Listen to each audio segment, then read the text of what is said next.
মাননীয় প্রধানমন্ত্রী জনাব তারেক রহমানের উপরে জনগণের আস্থা ফিরে এসেছে। তিনি জনগণের মধ্যেই থাকছেন, জনগণের মধ্যেই হাঁটছেন। তার আগে আমি শুধু এই কথাটা বলতে চাই, বাংলাদেশে জনগণের সঙ্গে জনগণ যেভাবে সরকারকে অবিশ্বাস করা শুরু করেছিল, নেতা মন্ত্রীদেরকে অবিশ্বাস করা শুরু করেছিল, আমাদের কাছে মনে হয়েছে গত 2 মাসে সরকারের উপরে জনগণের আস্থা ফিরে এসেছে। বিশেষ করে আমরা দেখেছি মাননীয় প্রধানমন্ত্রী জনাব তারেক রহমানের উপরে জনগণের আস্থা ফিরে এসেছে।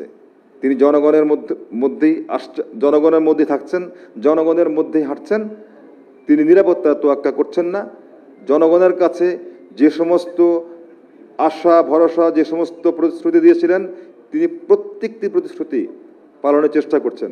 এবং আমার কাছে মনে হয়েছে আমাদের এই 60 দিনের সবচেয়ে বড় অর্জন, বাংলাদেশের জনগণ তারেক রহমানকে বিশ্বাস করেছে, তারেক রহমান বাংলাদেশের জনগণকে বিশ্বাস করেছেন। আমার কাছে মনে হয়েছে এই অর্জনটা হচ্ছে সবচেয়ে বড় অর্জন।